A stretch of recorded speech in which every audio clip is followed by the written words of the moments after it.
For my talk, I thought a lot about what can I share. I will send you the link to this presentation afterwards too, because I have a bunch of SOPs in there. For me, the most important thing was to kind of share what like those big people, big brands I just mentioned are doing in 2024, what they are focused on, and basically what's the state of the art for marketing, especially funnels, paid acquisition funnels. So I'm going to share a lot of that today that hopefully you can straight away implement. I try to make everything as actionable as possible. I see a lot of you guys brought your laptops, so I really like that. I will show you a lot of stuff now. Basically, what I want to cover is the current market situation, so where we at in Q1 2024, and also what that means for you, like what you have to focus on, what are things of the past, and what you have to do in this market situation basically to succeed. Because most of you know probably has been becoming more and more difficult over the past couple of years, right? It was way easier when you guys started or when Joe started in like 2017 to 2020 compared to now, being a highly competitive environment. Then I will focus the biggest chunk of my presentation around building profitable paid acquisition funnels with landing pages, with pre-sale pages. Probably a lot of you guys have heard listicles, advertorials, landing pages. The one thing I have with that is a lot of times people just throw buzzwords around in the space, like AI-based media buying, landing pages, advertorials, and then you hear all of those buzzwords. So what I wanted to do is kind of give you the breakdown of how to utilize that, how to actually implement that for your case, so you can get the most out of it, and also how to use it for like all of the different niches, right? Because maybe you've heard advertorial is great, but then you're in fashion and you're like, how should I write an advertorial for fashion, right? So I want to make sure that you can actually implement this. I will also give you the tool stack that will make it really easy for you to implement it into your business, so that you don't have to hire any Fiverr developer or whatnot, but basically you can do it yourself. And then at the end, I will spend a bit of time on testing an optimization framework, basically after you've built the funnel, what to do next, how to iterate that, right? Similar to creative testing and creative optimization. So I'm really excited. I will just dive straight into it, and then I will also have some time at the end. We will have some Q&A at the end for all of the presentations, right? Like 10, 15 minutes if you want to have like detailed questions regarding the specific topic of the speaker. But then at the end, the last session will be a 1 hour session for like any questions you may face, right? So if you have specific questions regarding the stuff that we just shared in the presentation, ask them at the end of the presentation. If you have more general questions, like please bring them at the end for the Q&A session. Sweet. Everyone excited? Yeah. Sweet. Then let's get right into it. First of all, I want to talk about current market situation, kind of where we're at, because for me, this is marketing is dependent on the market, right? Like the marketing you do is always dependent on your target audience. My biggest thing was you want to focus on principles, meaning stuff that has been proven to work for ages, right? I'm not talking about months or like a year or two, but like the principles that have worked in marketing and direct response advertising for years, right? And then what you want to do is you want to take those principles and tweak it accordingly to the situation that we're in today. Give me a quick show of hands. Who of you has read Breakthrough Advertising? Okay, I can see some hands going up, 6, 7. We have 25 people in the room. Everyone should read this book. This is a book that predates the internet. It's from the 1957. So it's almost like 60 years old. Crazy book. Most of the success of the case studies that we have, I attribute to this book. So I highly, highly recommend you reading that book. It's not possible to get your hands on it easily. You have to kind of do some deep dive. You have to go on like eBay, Amazon or something, and then basically buy it off a reseller because it's like sold out everywhere, and it costs a couple $100. But those are a couple $100 that I would highly recommend you to invest. This is from a guy that has been doing direct response with mail, with like direct mails, right? Like when you had to basically print out letters. And the interesting thing is that you can apply everything that he's been doing back then to marketing nowadays. So Breakthrough Advertising and also Ogilvy on Advertising. Basically those books that are like really, really old. That's where the juice and the sauce is in. And then that's really what you want to base how you view marketing and how you do marketing. So I can highly, highly recommend this book for everyone in the audience, because also a lot of the stuff that I'm going to share you may have heard before, stuff like awareness stages, sophistication levels, and all of that stuff, right? You may have heard that before, but he breaks that down really thoroughly in the book. So hence I recommend just taking your time and really study that, go through that over and over again. So basically right now we are in February, we are in March. We are already in March. Time is flying by in 2024. The one thing that I've realized is that the consumer, the target audience at the end of the day that we are selling to, they have been penetrated by an insane amount of dropshippers, by some of you guys, by some of the other people in the industry. As you know, probably for those of you who have been doing this stuff for like 3, 4, 5, 6, 7 years, like there weren't that many people 4, 5, 6, 7 years ago, right? And it feels like every single day there are new advertisers coming into the market. It's like for those of you who've tried generalist stores, who tried niche stores, it works well until some weird spy tool catches up your ads, catches up your store, and then like 10 dropshippers just rip it, right? Basically, the point that I want to make is that your customer, the people you advertise to, your target audience, they're becoming more and more sophisticated, they're becoming smarter. People start to understand what ads are, people start to understand when something is being sold to them, right? Just also because they've been seeing so many ads.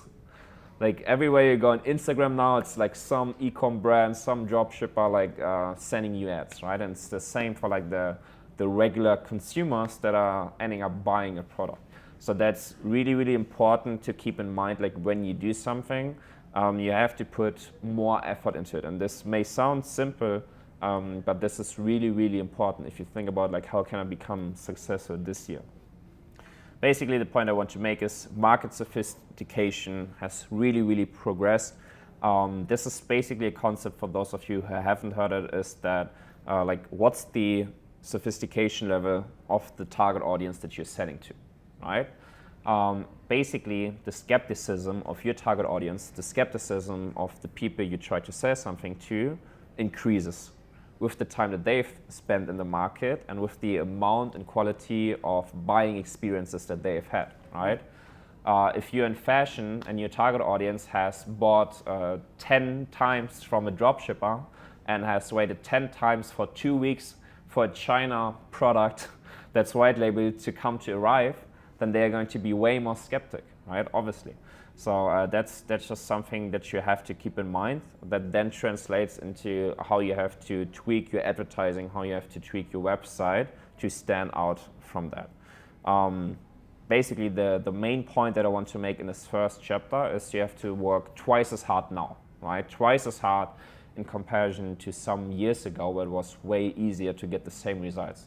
So the thing is, and this is really important, it's not that easy anymore to get those good results. It's like the difference between like the top 1% and the really good people is they over obsess like crazy, right? Like what they do, what they study, what they learn it's far outside of just like e-commerce, right? It's not anymore about like how can I do this one creative, how can I do this one copywriting, how do I have to tweak the media buying, right? Like they really look at a more broader scope, if that makes sense. So just to give you some examples of this, of what I would really suggest you to check out is everything that's outside of e-commerce, but that you can somehow apply to e-commerce, right? So for example, I mean, Curtis, you and I talked about this yesterday, like you do fashion. What works really well in fashion is to do drops. Because drops, right, like when you do drops, you can work a lot with FOMO.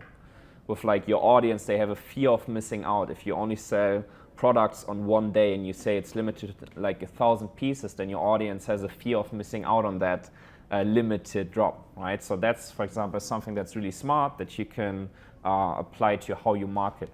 But just to give you some examples that are like completely out of that, but that you can apply, for example, for how you build your brand.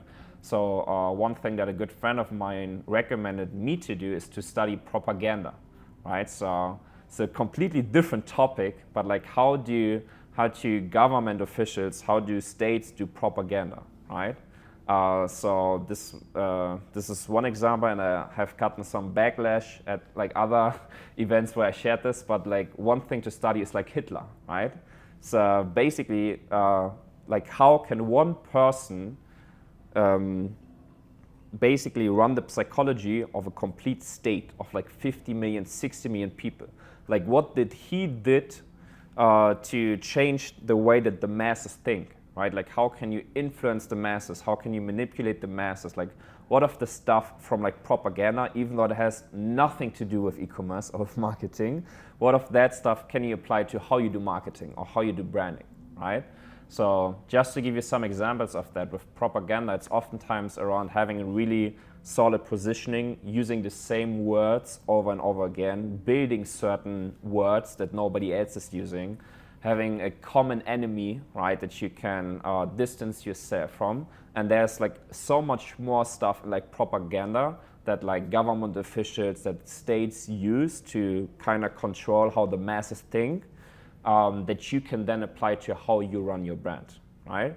And this is just like one thing that I can think of right now, propaganda, which is a completely different field. But if you manage to kind of analyze stuff like that, and then apply it to how you run your brand, how you do branding, how you communicate with your audience, with your customers, to turn them into really loyal fans, and also influence them to believe certain things, or then that will help you a lot. Does that make sense, everyone? Or about your competitor. Yeah. That could be literally like, that's one good thing that you can do too as a brand. It's like, not only say these are our values, but this is what we stand against, right?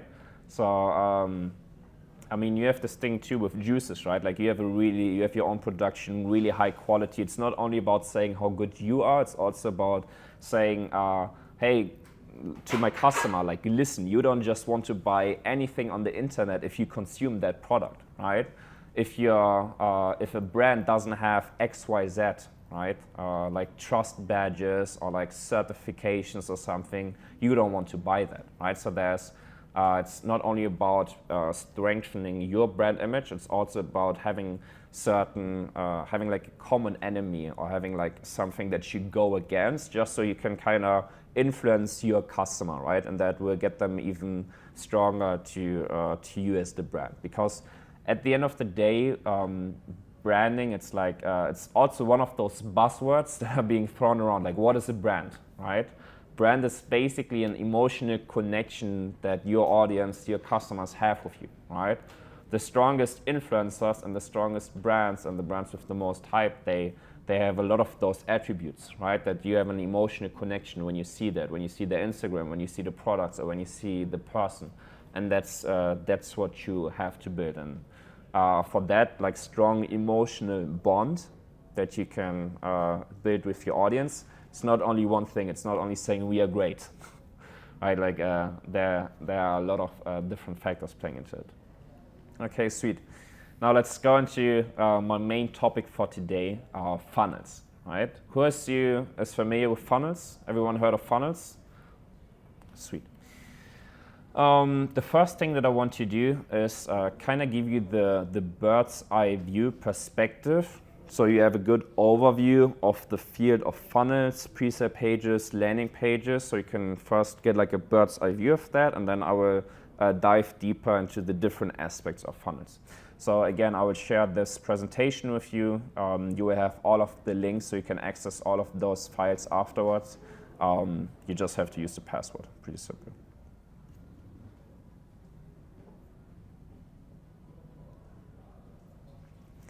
Sweet. So I have some different examples. I've just picked some different funnels here, so you can get a good understanding for like different brands, different niches that I want to share with you. Also like different kind of products, right? Like fashion, beauty, problem solving, pets. just so you can kind of see how to utilize that in like different industries.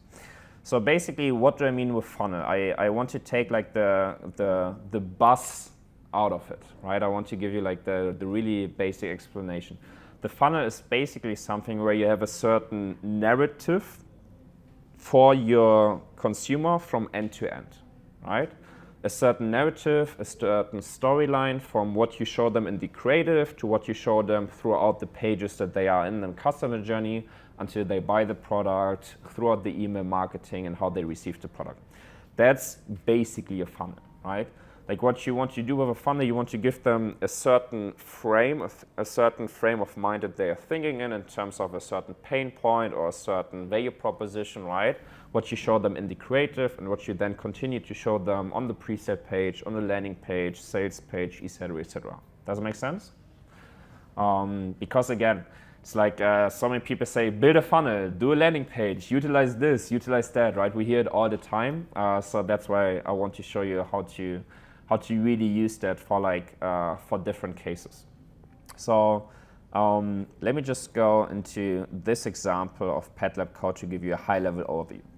So for example, just high-level overview, and then we will dive into each of those sections. For example, they run a prospecting ad, right? Just like top of funnel, where they talk about the value proposition, where they give them some FOMO, and where they talk about a pain point, right? This is from PetLab Co.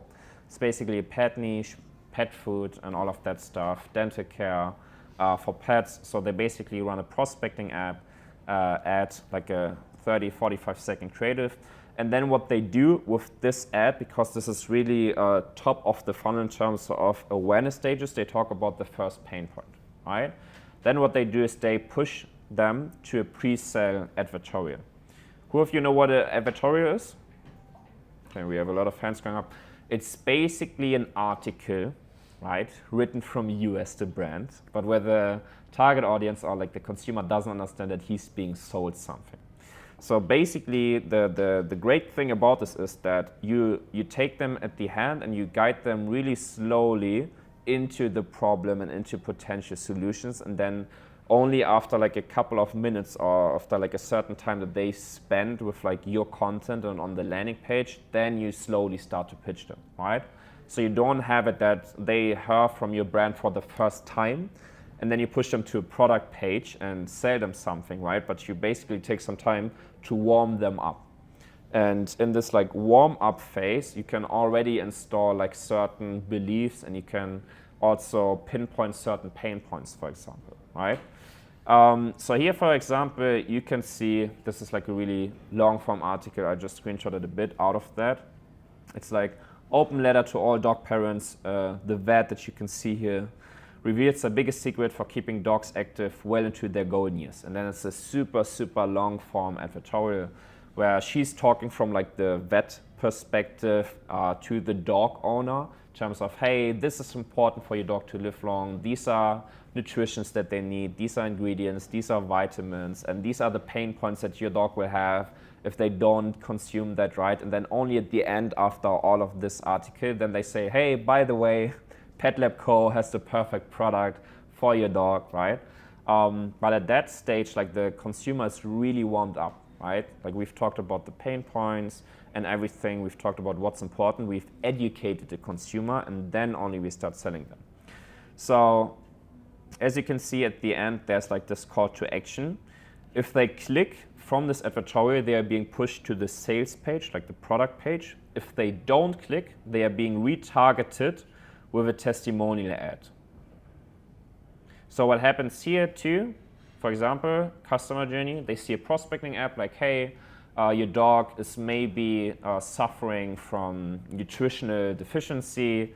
Then they read some of the article, but then they didn't click on the call to action. But now they've already heard about the pain points, they've already heard about certain ingredients, and now you retarget them with a customer that bought the product and that really enjoyed it. And only from that, they are then being pushed to like the sales page.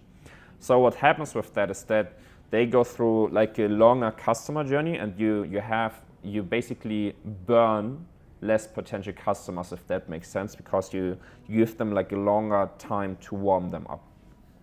So that's one example of a funnel of how PadLab is doing that here. But that again is for a pain product. So I want to give you something else, right? That was for a pain product. Let's go into fashion, right? Because you may think like, okay, I'm fashion, like it's nice. I can set it with like nice aesthetics, but how can I apply this to fashion? One great example here is Vessi, and here you can also see how we use a certain narrative throughout the funnel.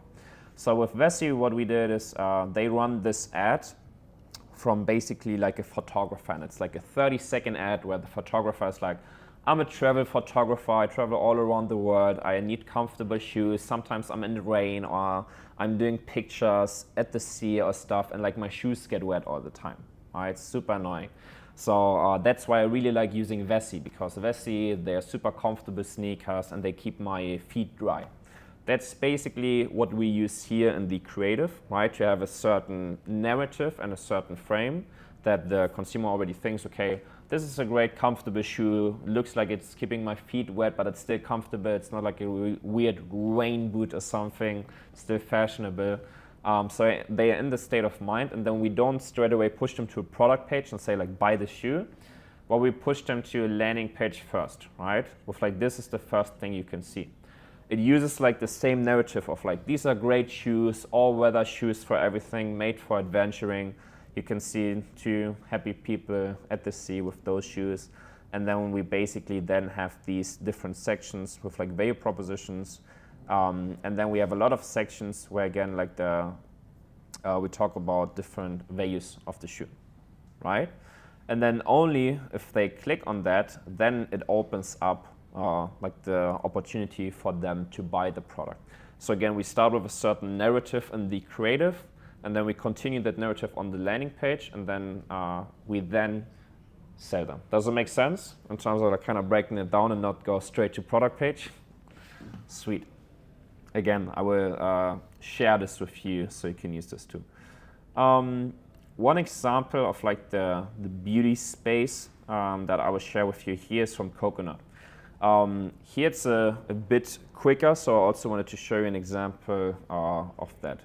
In the ad, it's basically a 30-second ad where it's like, hey, this is the best product to get nice curly hair right now, right? They show them the routine. They say, hey, these are the products. It will help you with like curly hair for girls. They show all different types of girls, all different skin types, all different hair types. And then they push them to this landing page, and then you can see at the top of the landing page, it's the value proposition again. From the creative to the landing page, don't dream of the perfect curls, get them. It's kind of like a call to action, right? And then also you can see that here we frame them with like this certain limited time, 30% off. So we have this mix of like a bit of a FOMO for the sale that they can get a good deal. And then we have the value proposition.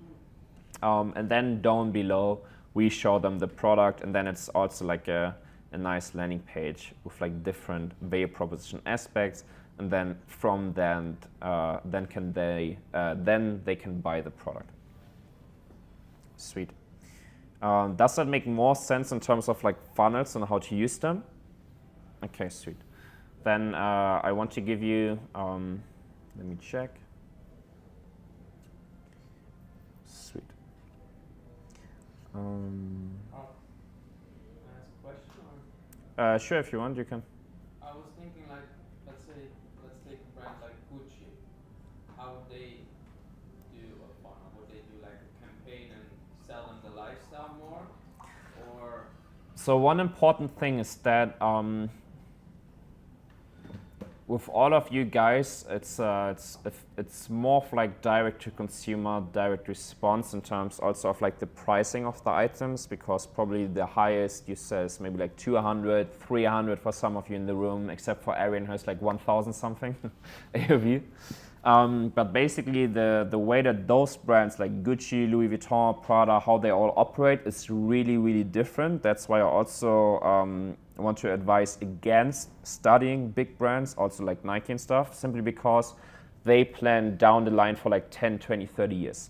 It's similar with like watches or cars or stuff, because it's never like a direct response advertising. It's for you, like you see Gucci, you see Porsche, you see Rolex from like when you're 5 to like 25, 30, when you finally have the money, and then you're like, okay, I have the money, which watch am I going to get? And it's more about the real estate that a certain brand has had in your brain for the last 10, 20 years, right? So also, I have a friend in London, and he's like, he's doing a lot of advertising for like luxury brands, and that's why it's also like a running gag. They never measure conversions, or they never measure certain KPIs. Like literally, maybe one of the only metrics they look at is like impressions, and everyone is like, what the fuck? Because we're all some form of like a direct response marketer, where it's like we put money in, we want money out. Maybe we can have like a 7-day delay, maybe sometimes like 30, 60 days with like customer lifetime value to get the money back. But these brands are thinking like 10, 20 years. So that's why so many of those, if you look at Gucci or if you look at Dior, like the way that they run ads or the way that they have like these big banners somewhere in Dubai, it's always a feeling, it's always an emotion. It's always showing you something, but it's never like buy the product. It's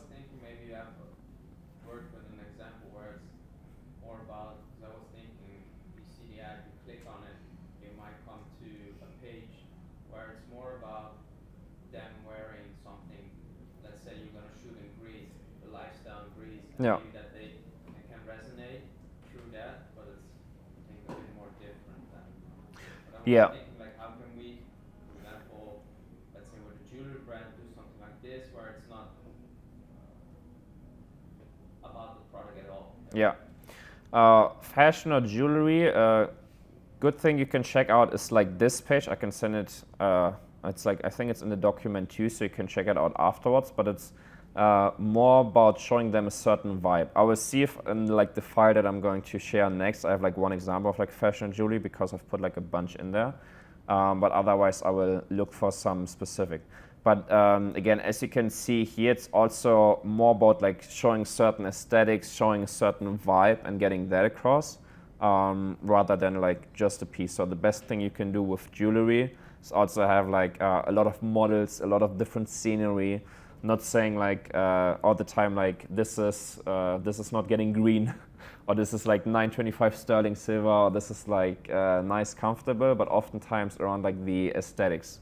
So you can also do that like run ads, push it to like a collection page for like jewelry, and then the first thing you show is something like a banner like this, with like the main value proposition, or with like the main vibe of like this is what the brand's about. It's a Mediterranean lifestyle, or like certain things like that to create this emotion. And then you can, for example, show them like 2 products, 4 products, and then you intersect with another image. And then you show them 2 products and then another image, right? So that's not only product overload, like hundreds of products on the collection page, but you always kind of have like those images or like a quick UGC or video in between like those pages. Sweet. Let me check actually, because also what I've included in this presentation and what you will get access to is kind of like the a lot of the pages that we've built. I've tried to find a lot of different styles of pages. So you can see we have everything here from like leggings to shoes to beauty, to ice bathing, to dental, to like a dishwasher, supplements, shoes. I also put the Hormozy stuff in here in case someone of you wants to sell a book. But basically what I did here, which you guys will get, is this big Figma file with like a bunch of pages. Just so you can kind of see like how we've built pages for like all of those like different niches. So you can see it's always different, like based on the product, based on the value proposition. So you can use this too. So like based on the niche or like based on what you're selling, you will most likely find something in here. Some of the stuff it's not loading for now.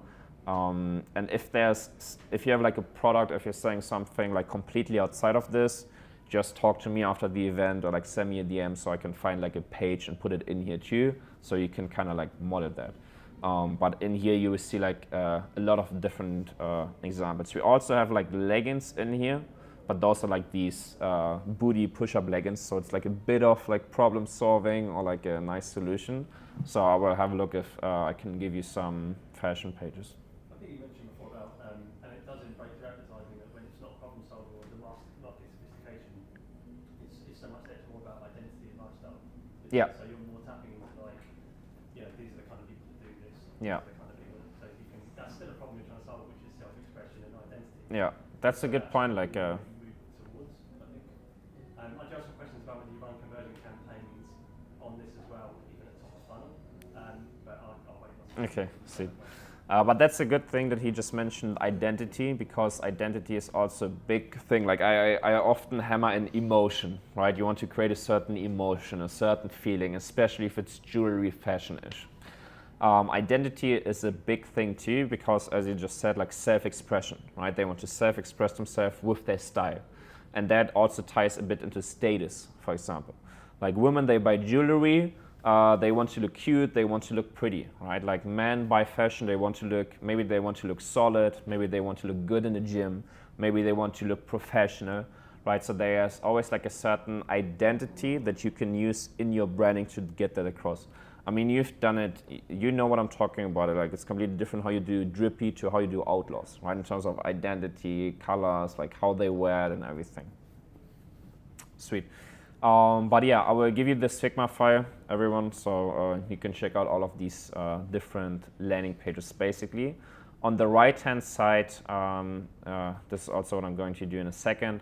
I'm going to break down different landing pages for you so you can kind of get a good understanding of how to use them. Sweet. Let me check here real quick. Yeah. One thing that I want to do before diving into the different pages is give you like a really, really great tool. Who of you has heard of Replo? 2 people? Okay. Replo is a great tool. We've been using them a lot for building like landing pages and funnels. It basically makes it super, super easy for you to build it. So that's what I said. You don't need a developer, you don't need a Fiverr developer, you don't need an agency, anything. Like you can use Replo, and I've put the link in the presentation too. And I want to show you some examples of that, right? Like this stuff here, this is a template. Like these different pages, I've just took like some different pages to show you how easy it is, because they literally give you like the whole template of like a landing page, and it's a Shopify app, so you just have to like tweak the template, put in your images, put in your copy. So you can just like switch out the images, switch out the copywriting, and it's like super, super simple. So I've just put like different examples here of like advertorial, of like a listicle, of a landing page. And here, for example, if I want to go new, you can see like how many templates they have for like different styles of pages, for like supplements, fashion, product page, sales page, pre-sale page. They even have like some of the big brands like Rode Cosmetics, Hero Cosmetics, even some jewelry, right? So highly, highly recommend this tool for you guys, because this will make it super easy. So for example now, if let's say I want to sell, I do jewelry, I would just check out which template I like. Let's say I like this one. Then I would just use this template here, and then we can have a look at it. You can see here, it's like nicely designed and everything, and then I can just kind of put in my products, my images, and it's directly native into Shopify. You can just publish the pages on Shopify and then use it as a home page, collection page, product page. Makes it super easy, will make your life really easy, so that's why I wanted to recommend it, because and that's also the one thing. If I show you like these crazy long pages, you're like, okay, I need a designer, I need a copywriter, I need a web developer, I need all of that stuff, right? Maybe you don't have it yet. So that's why I wanted to recommend Replo, just because it makes it so easy. Even if it's just like one of you who's taking charge of, let's push a new funnel live, right? You can just use that and really easily do it yourself. I mean, Shopify is becoming better and better with like the drag and drop editor. It has been really shit, but now they kind of manage it slowly. But again, they don't have like all of those crazy landing page, product page templates yet. I don't think they will also. And that's why I really like Replo, because as you can see, like they just take like so many big brands that are already crushing. They just duplicate that as a template. And then you can just use like what some of the big brands are using. So that's why I really, really want to recommend it.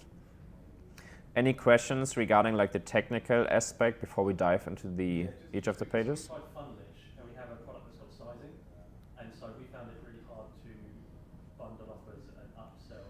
Do you have any issues, or are you aware of the issues with this? So like, I think we got clothing, so shorts, and they range from obviously a number of different sizes. But what we found with Funnelish is that I couldn't bundle the products on the same page because it was a step up, and then when I came to doing an offer, I couldn't include another size chart or another option to add a size. Yeah. The thing is with Funnelish, it's more of, I would say, like a general tool similar to ClickFunnels. So a lot of people use it, but it's first, it's like not e-commerce specific, and secondly, it's not Shopify native. So that's like the one thing I see with Funnelish. With Replo, it's just a Shopify app, basically, right? So that's why it's like really integrated and makes it really easy for you to have all of the sizing, all of the bundles and everything connected directly. Yeah, I really, really like them.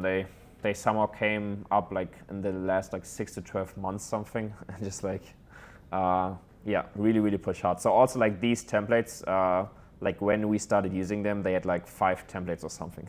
So they always give new templates and everything. So I highly recommend them. Any other question to like the technical aspect of building it?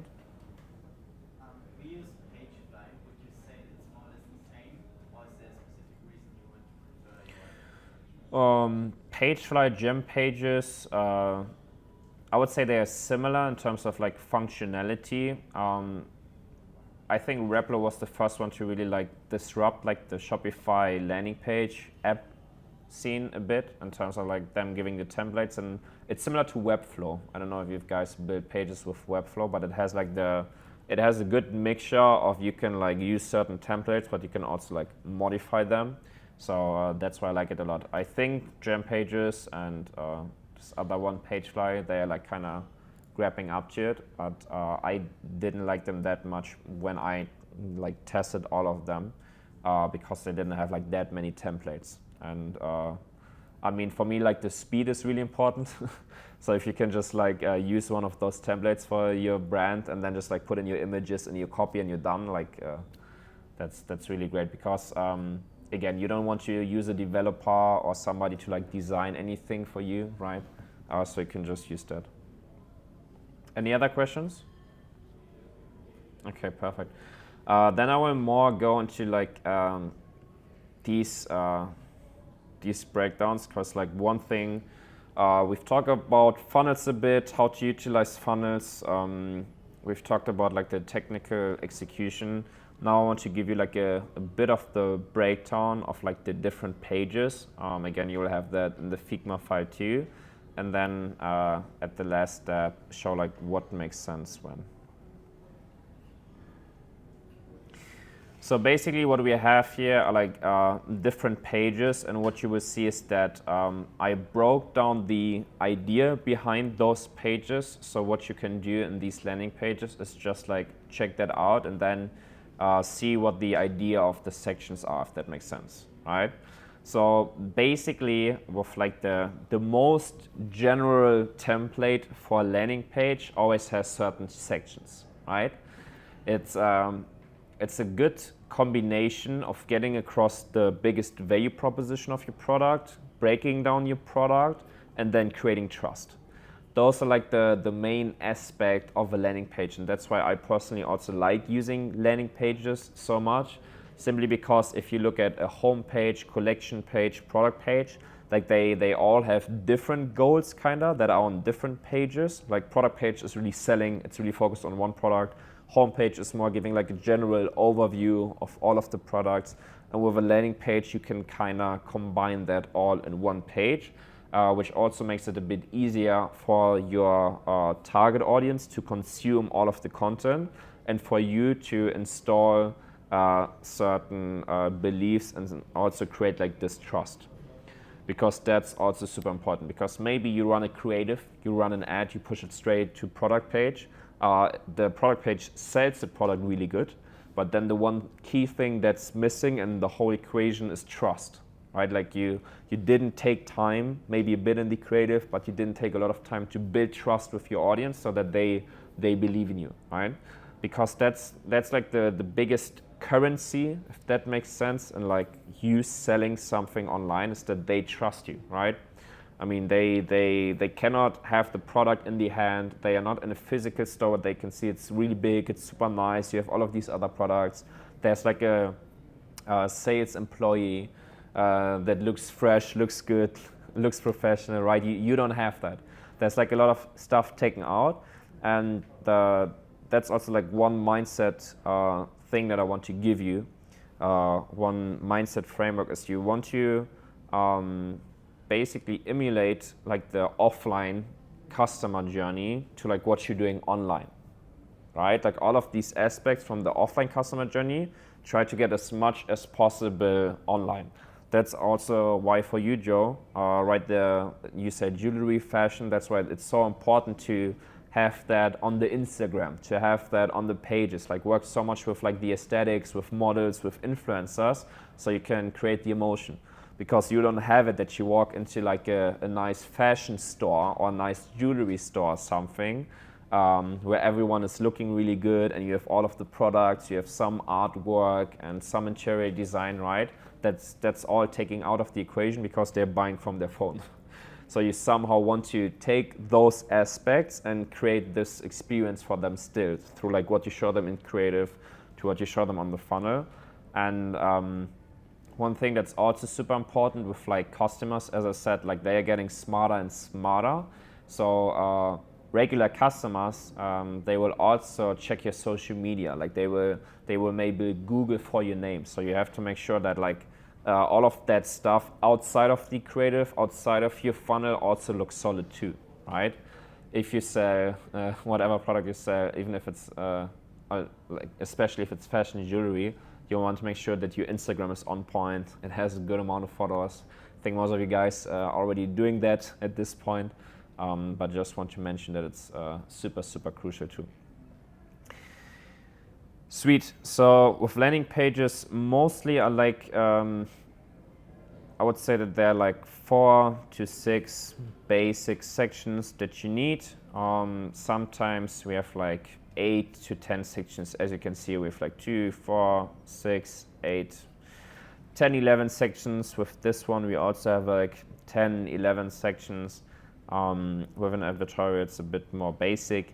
But again, it's all focused on getting the value proposition across and building the trust. Like that's what you want to do.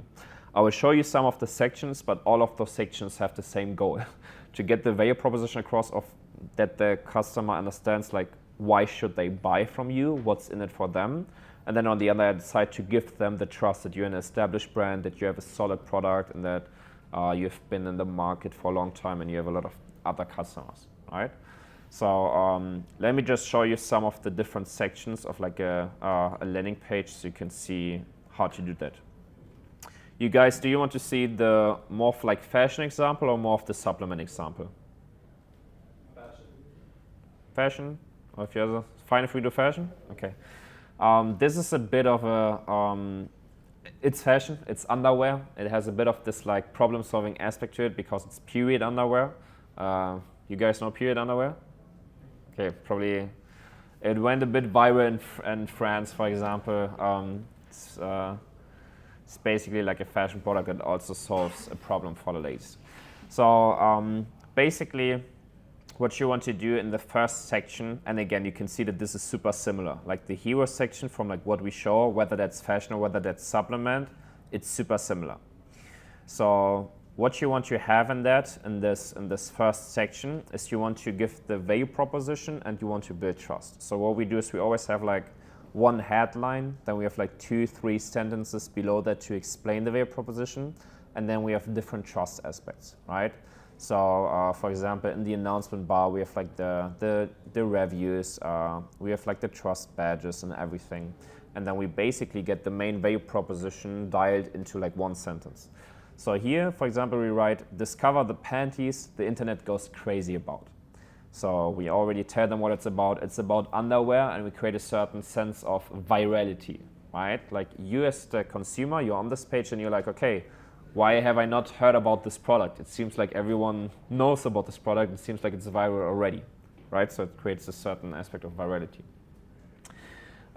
Then in 2 or 3 sentences, we break down the main value proposition. So we say, our underwear looks just like your favorite pair of panties, but it absorbs the same amount of liquid as up to 6 tampons would do. Keeps you safe even on your heaviest days. Can't believe that? Just try them out for up to 60 days.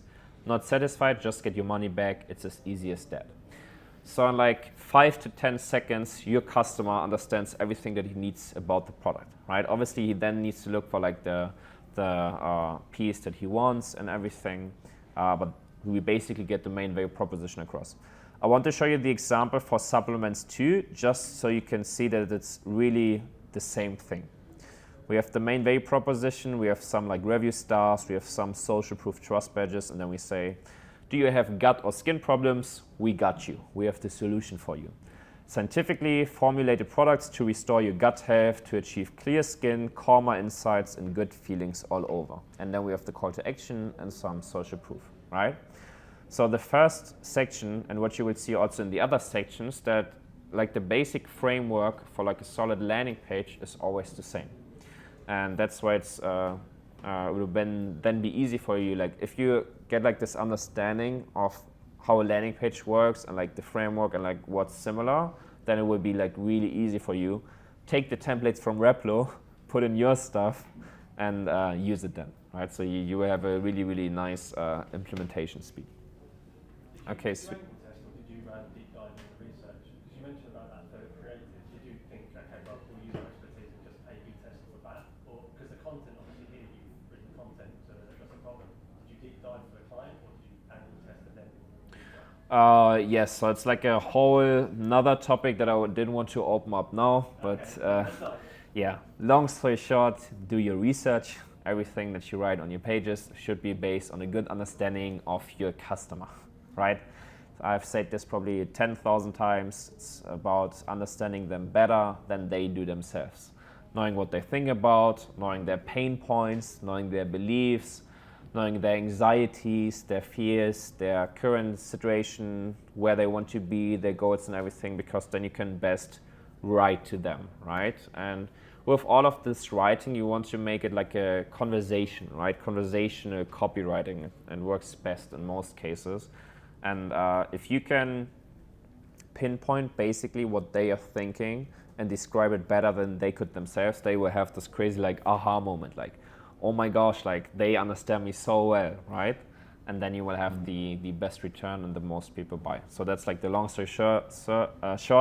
But yeah, good point. Obviously, all of this is based on research, similar to how you do your creative. Research comes first, and then you build that, you test it, and then you iterate. Sweet. Yeah, so basically we have this hero section first. As you can see, both the same.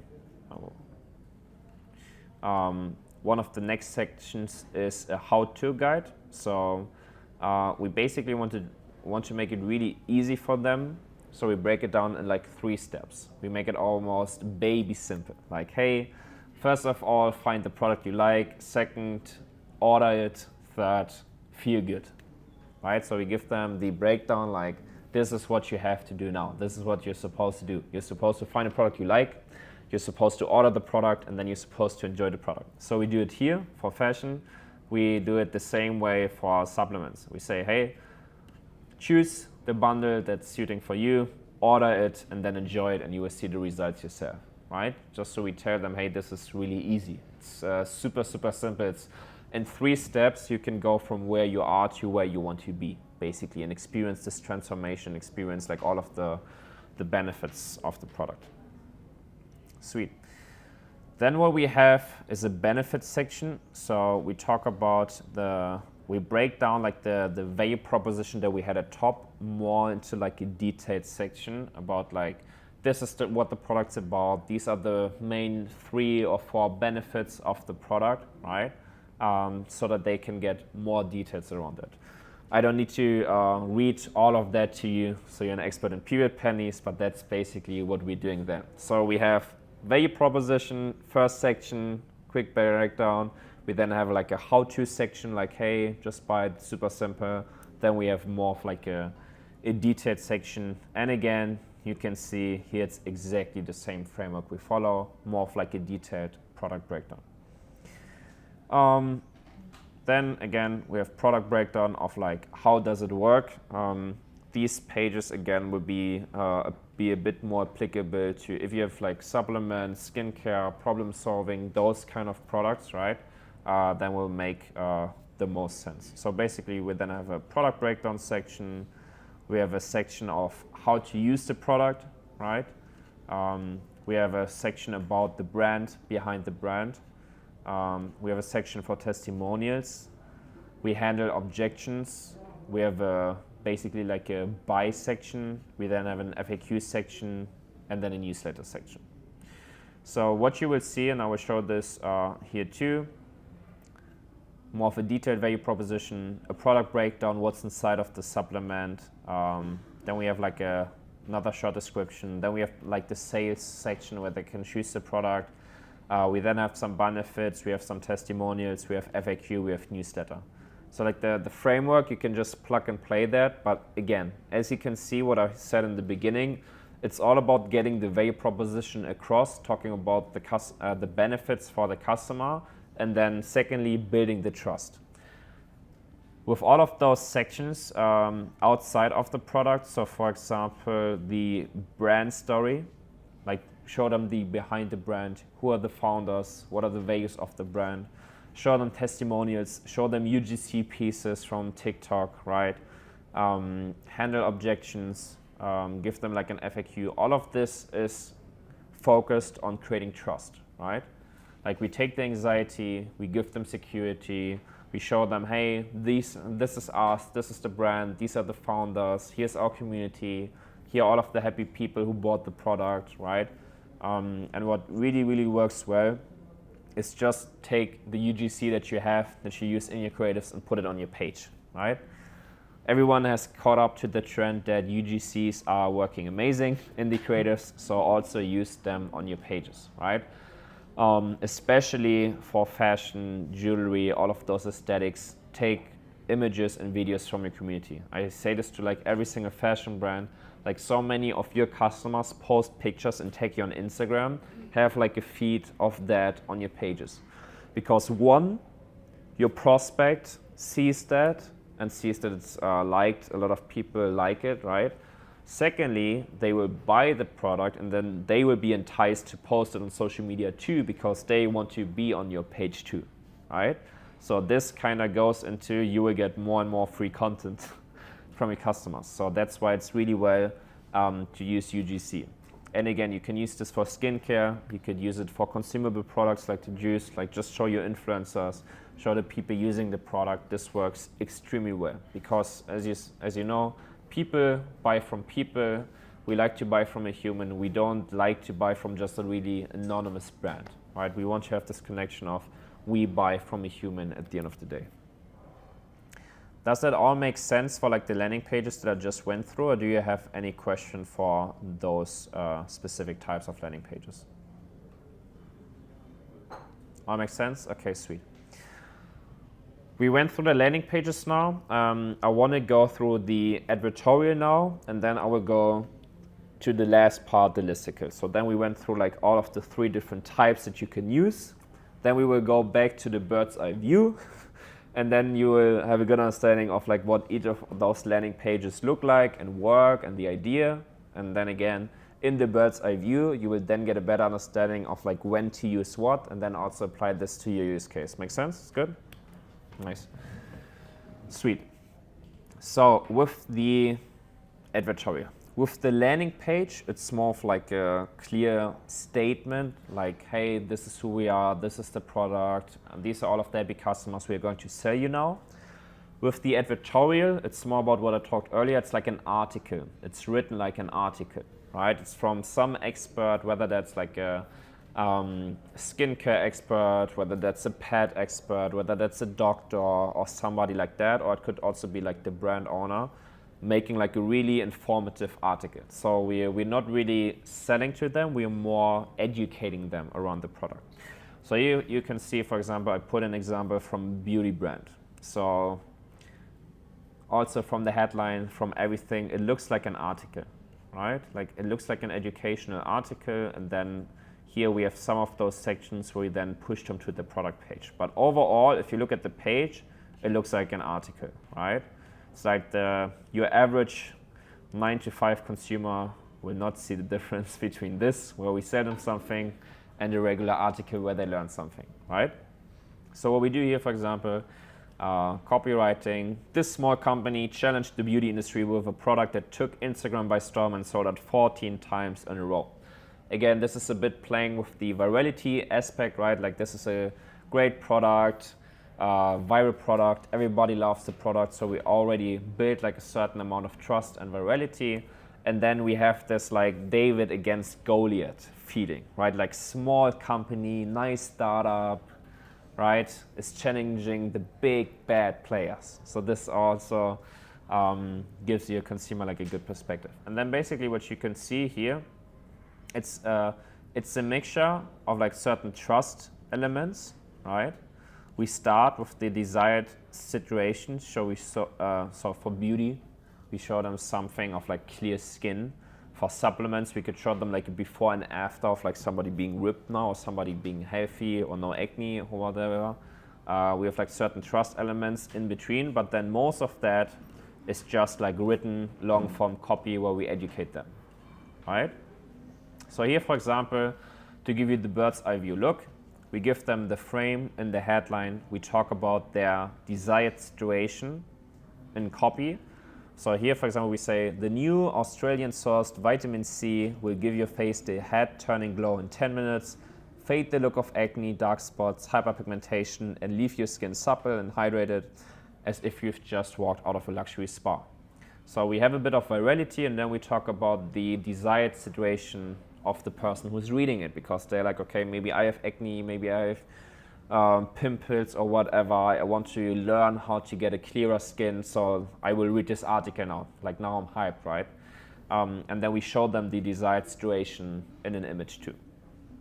Then what we do is we have this trust section, and then we basically have this opening paragraph where we go into their current situation and into their pain, right? So you hear me talk about current situation and desired situation a lot, because basically, and this really applies to sales and how people consume, if you can pinpoint their current situation that they are in right now in this moment, with the pains that they have, with the struggles they have, with the challenges, and then you can pinpoint their desired situation with like their wishes, like the fairy tale island where they want to be, and you can really pinpoint that, and you can place your offer or your product in between, then you're done.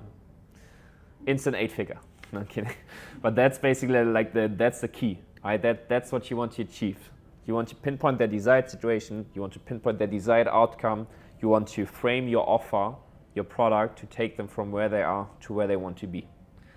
That's like the long story short of everything that we're doing with creatives, with like the landing pages and stuff. And that's, if you can really, really focus on that and then use it too, this will help a lot. So here, that's why we have the framework. We start with their desired situation, right? What you saw here. No more acne, no more dark spots. You look like you just walked out of a luxury spa. And then they're like, oh yeah, that's what I want. I want to have clear skin, I want to look good. So we talk about desired situation. Then afterwards, we talk about current situation. Struggled with skin issues, low self-worth, low confidence, downward spiral, bad nose and cheeks. His whole face was inflamed. So we really go into their current situation with like all of the pain points, struggles, right? And also you can see we don't only talk about like the symptoms, we go really deep down, right? Symptoms are like acne, bad skin, but we talk about feelings here in the current situation. And if they read it, they're like, yeah, fuck, I have acne and I'm being bullied in school and I have a low self-worth, I have a low self-esteem. They read that and then they're like, damn, like this is me right now. Like this guy that they're talking about, or like this is me, right? And then what you do in the mind of them, they're like, okay, somehow this article will show me how to get to where I want to be. And then they tell exactly like the situation that they're in right now, and then you will have the resonance with your target audience. They will resonate with that a lot, right? Because you talk about exactly their desired situation, you talk exactly about their current situation, and then they're like, this is me, right? This is perfect for me, this is exactly what I need. And that's what you want to achieve with this, basically. So we start consideration and pain. We talk about options that didn't work. So what you always want to do is you want to tell your consumer there's nothing else that you should buy. Obviously, right? You don't want them to go to your competition. You don't want them to buy a different supplement.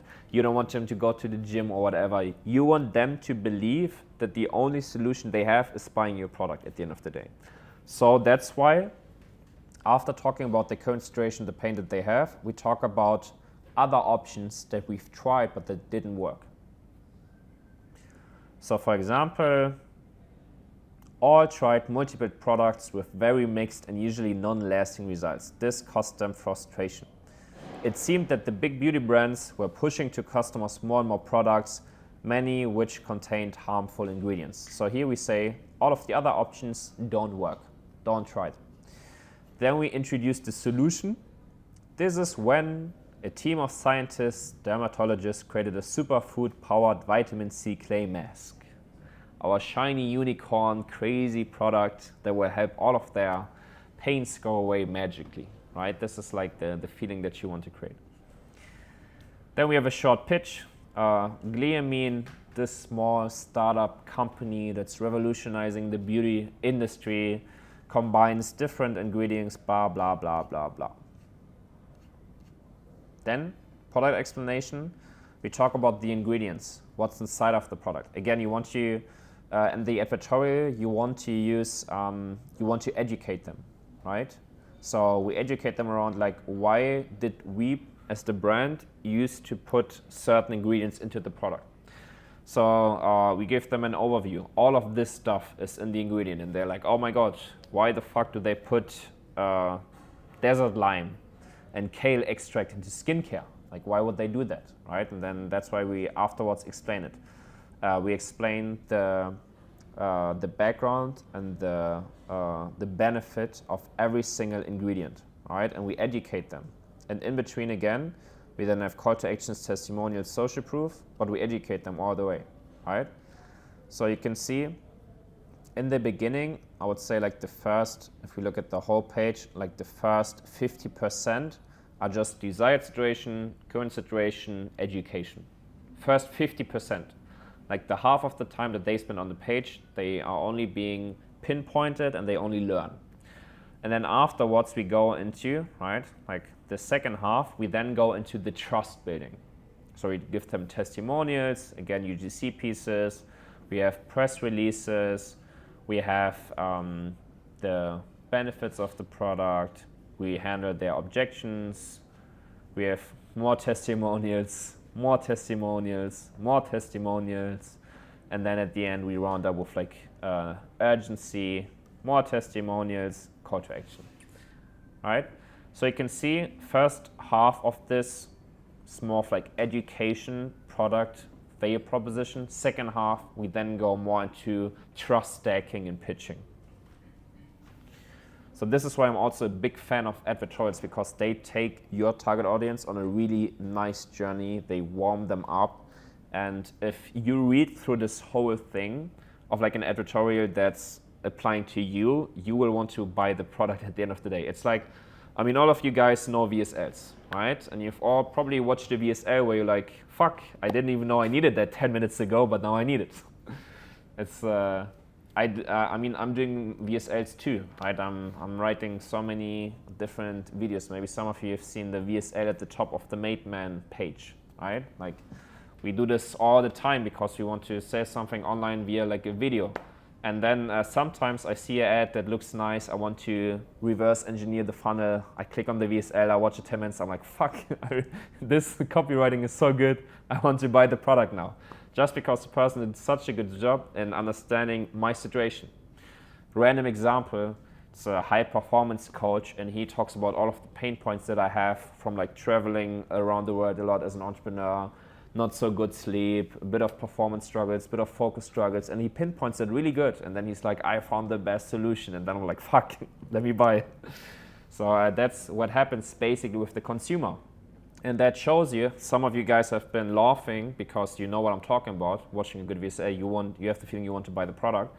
And this is why this is doing so well, because it doesn't matter how intelligent your consumers. All of you guys are fucking intelligent, otherwise you wouldn't have 7 and 8 figure brands. Maybe some of you are dumb and have had a lot of luck, but I doubt that. I think most of the room here is really, really intelligent and they know what they're doing. And even you, if you see a good advertorial, if you see a good VSA, you want to buy the product. So imagine how that works on people that are not as intelligent, as sophisticated as you. It does wonders for them. Any questions regarding advertorials? I've also seen some examples which are like more unbranded, I guess. Because I think the example you just showed. Yeah, this is really branded, yeah. Yeah, it's really branded. Would you say it's like just a matter of split testing, whether I use a branded one or maybe like a third party one?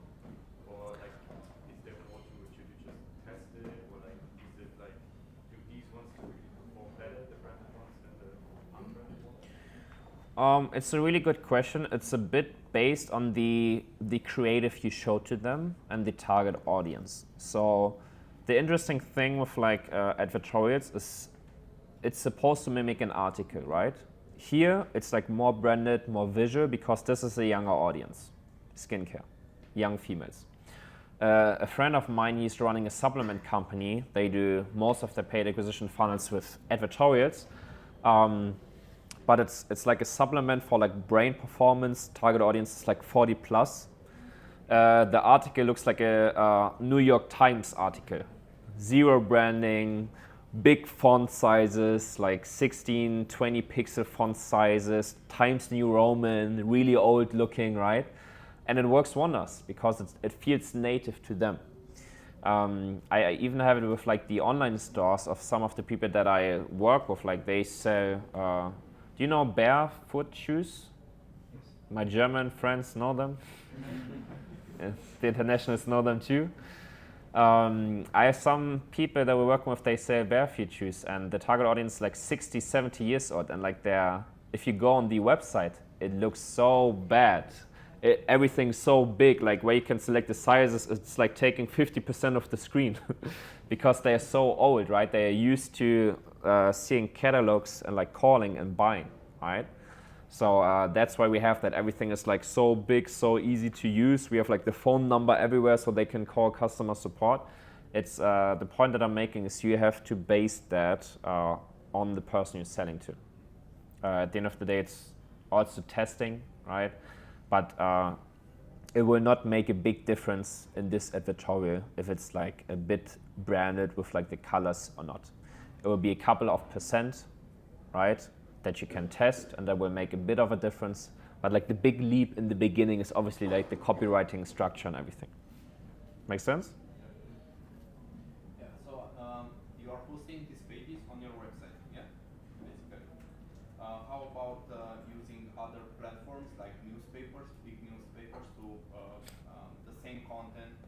Basically, you will not have products inserted there, but how about this approach if you are a new brand and you look for more power given by or more authority from the newspaper?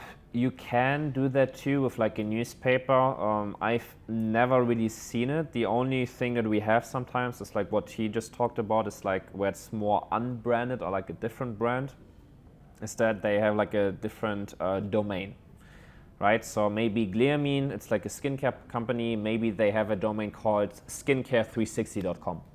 And then skincare360.com, it's like a blog page with like 10 articles, and then every article is like one advertorial. Right? So that's what we have oftentimes if you don't want to host it on your own domain, but you want to make it look like an external magazine. That's like what most of the brands do.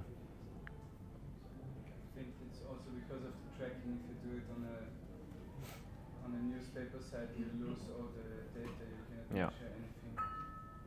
So you want to, be in control of the domain. Is there a specific type of creative that works really well when you're sending to advertorials, or is it just generic down to the brand? In terms of the images, you mean? As in, are you sending traffic to this page via like Facebook ads? Oh yeah. So would there be specific type of creatives? I will tie that back into the funnel in a second. Yeah, then I will show you the creative. So just to give you an example, with Pet Lab Co, right? They run this creative to an advertorial. The creative, it's not even like really showing the product. It's more of like an educational creative too. It's like pinpointing one pain point. Like this is why you can see like the dog lays on the floor. He looks sad. It has like this emoji. It's saying like this drains your dog's happiness. That's like the start of the creative, and then it shows like dogs like walking really slow or like laying. So it's that's why I called it like prospecting ad, right? Because it's not like a direct response ad or like a call to action or something. It's more of like, hey, your dog probably has a problem. If you want to learn how you can solve that, then click here, right? Another example would be Kino Body. It's like this fitness influencer who was selling supplements. We also sent that to like a page similar to this. And then in the ad, it was like, so the offer was basically like a supplement and info product offer, like how to get a leaner, stronger body and everything. And then we had like different angles, and one of the angles that was performing really well was like a girl/dating angle. So then the only thing he said in the ad was like, if you have problems dating a girl, it's not what you think it is, right? Like there's a top 1% of guys that get magically chased by girls. They have something about them. They have an unfair advantage. If you want to know what that unfair advantage is, I've created a 10-minute video breaking it down so you can have this unfair advantage too and find a girl. Click here if you want to see what this unfair advantage is. This could, for example, be an ad. Right? So it's not even talking about like the solution or the product or the offer. It's more of like a prospecting, like talking about a certain pain point or a certain desired solution. Okay. Sweet. Any other questions to advertorials? Okay, sweet. The last page that I wanted to show you, so we went through landing page, we went through advertorial. The last thing that I wanted to show you was the listicle. So just give me 1 second. Who of you guys know JV Coffee? Okay, a couple of hands going up. It's basically a consumable product, just like the juice you're selling. It's like mixing your own coffee with this coffee maker. So basically what they do too, it's not really like a problem-solving product or anything, it's a coffee. It's a juice. It's like a consumable product. So they also have this like top of funnel ad where they talk a bit of like value proposition, and again, we use this virality effect. Everything where you can use a bit of like FOMO or virality in these ads work really well. Because again, we don't have like a strong call to action. We don't sell them anything, so we want to push them to take the action to learn something, right? So here, for example, we run a whitelisted ad, right? We don't have it on like JV Coffee, the official Facebook page, but we have it like as a whitelisted ad from an influencer page, where she's talking about this coffee was amazing, and then it's just also like a 20-30 second creative. Where she talks about how she's consuming this coffee, how she's taking it to the gym, like all of these like typical lifestyle shots that you know. The listicle looks like this, right? Pretty simple page, headline, 5 images with 5 copies, and then a call to action. It's super simple. The only thing that we do is give them benefits. It's different to an advertorial in the sense that advertorial is like really educational. This is more of like a warm up for the brand or the product, right? Because we have this ad saying the coffee is great from this influencer, and now we want to support that frame of mind, right? So This is why the headline is something like 5 reasons why everyone is going crazy about this product. 7 reasons why every fitness influencer is now switching to this supplement. 10 reasons every entrepreneur should take this product every single morning, right? It's super basic, it's super simple, but it works wonders, especially for a younger audience because it's so easy to consume. So this, for example, works also well with just like really basic ads on Facebook or even TikTok, right?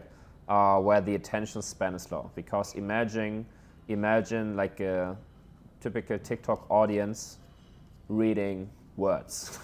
Not happening. Not happening. So you want to make the information easily consumable, right? So that's what we do with a listicle. So like 5 reasons why this product is great, blah, blah, blah. And then we basically give them like 5 reasons. It's fast, easy, it's convenient, you can make it how you like it, it's saving you money, the brand is really great, it's having a positive impact on the environment, and it's liked by a lot of people, and then we have a call to action. So it's a bit similar from the idea of how an advertorial works. It like warms up the consumer, it builds trust, talks about value proposition, and then gives them the call to action. Make sense? Sweet. Again, like just click here in Replo, use the template, put in your 5 benefits of the product and 5 images, and then you can push it live. You can probably do it in an hour, right? It's super easy, and that's like my goal with this presentation, so you can like instantly implement it. It's Saturday, maybe you want to start doing it Monday, but you could have it live by end of the week with some basic creatives, right? So that's what we want to achieve here. Sweet. So this is basically what you want to do is you want to take the 3 to 4 biggest value propositions / benefits of your products that you read in your testimonials or product reviews all the time. And then you want to have one around the brand, like what is the brand doing, and one around like social proof, like building trust. And then you have this call to action with like a really great offer, right? Exclusive deal, like in the next 24 hours you can get this 50% off, 70% off or something, so that they take an action, right? Because here we frame them on this is going viral, maybe selling out soon, and then we continue the same frame, right? Any questions regarding listicles? Okay, so to recap, we went through landing pages, we went through advertorials, and we went through listicles. It's basically 3 different styles of pages. And now what we are going to do is put it all together, right? Because now you kind of have a good understanding of like the different pages, what you can build and what. And now I want to show you how to utilize that in a funnel, because you can also use some of those pages together in one funnel so that it makes sense for you and it stops being a buzzword. Sweet. So for example, here what you can see, this is like the funnel, right? So these are the pages that the customer is going to. They see the ad, then they go to the listicle, then they go to the sales page, and then they go through the checkout process. Right? So this is the funnel, for example. And now the cool thing is that we have multiple steps in this funnel. So from the first ad, if they click, they land on the listicle. On the listicle, what do? We build trust. We give them the product benefits. We don't really sell. If, for example, on the listicle, they don't click to the sales page, which would be the next step in the funnel, then they're being retargeted, right, with a testimonial. We want to retarget them with something that builds trust, so we get them back into the funnel. And then, either way, from the listicle, they go to the sales page, or they go off, they are being retargeted, then they go to the sales page. Sales page, we then have a sales page, right? Basically, a product page that's utilizing these different sections, right? That we've just went through. And then you have a funnel. Right, this is one example of a funnel that has been working super well for Javi. This is the brand that I've been talking about earlier. Here you can see that the advertorial looks different, right? It's less branded. It has like this Times New Roman, old-ish looking vibe because the target audience is so old. You can see in the creative too, we are targeting older target audience, right? And we want them to resonate, so we're not using like a 20-year-old model. Again, prospecting ad, talking about a certain value proposition, push them to the advertorial, right? From the advertorial, if they click, we push them to the landing page. If they don't click, we retarget with a testimonial. So you can see that even like different funnels, you can use the same frameworks and like the same funnel steps. So you have to play around with that a bit in order to build your funnel. So those would be like two different examples. We went through the Vessi one earlier. We went through the PetLab one too. It's the same idea. We have a prospecting ad that talks to a more of like a lower awareness stage. We push them to an advertorial to warm them up. If they click, we push them to the sales page. If not, we retarget. And I can open the two so you can see the whole link too. The Wi-Fi is a bit bad here, but we can make it. I'll just show you like the advertorial and the offer page. If the address is not giving up on me now. But does that make sense in terms of how to build funnels, how to utilize them? Perfect. The JV coffee offer that you actually took away the gifts when you, so when you added the quantity, you added a gift, and then when you reduced the quantity, it took one away. There's something I saw a while back. Yeah, that's Yeah. that's something I will go into that into a second because it's more the nitty gritty. But basically, like that's what you can check out with JV. I will open it up to you in advance. Okay, yeah, I have to stay in it just because the Apple TV. So this is the, they switched it up from the landing page. Okay, they used to have like a really long form advertorial, but again, it looks really exactly like this, basically just with like a dog, right? So they had like this really long form advertorial. If they click, then they push to this sales page, basically, right? So this is the example for PetLab Co. For JV, as you can see, listicle, they extended from 5 reasons to 10 reasons now. And then next page is the sales page.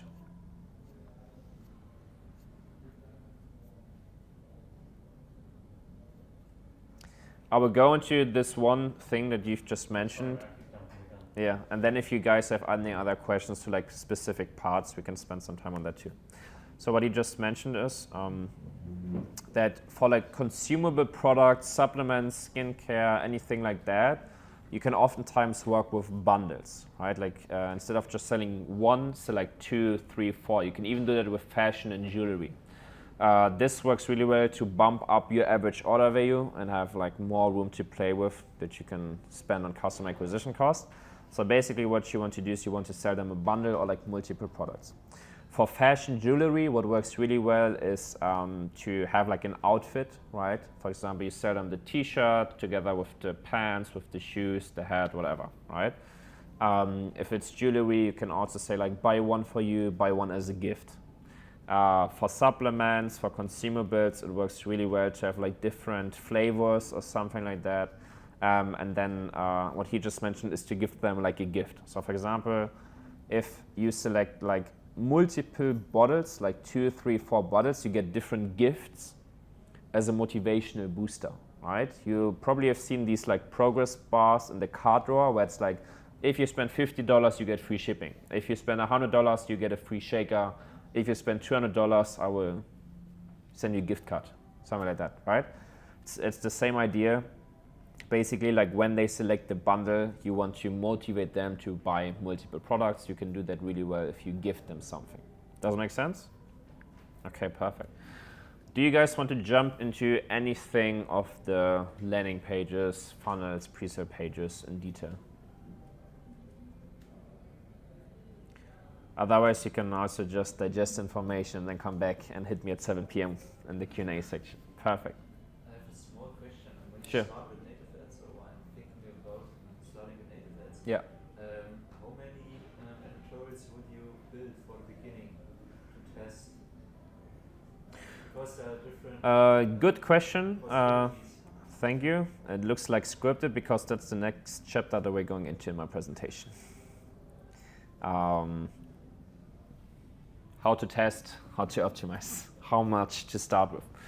So what I want to show you is, and what I want to give you is also kind of like a bit of a roadmap, if that makes sense, in terms of execution, because sometimes we get lost in like the nitty-gritty stuff if we want to execute. So I want to give you like the kind of like the priority framework in terms of what to do.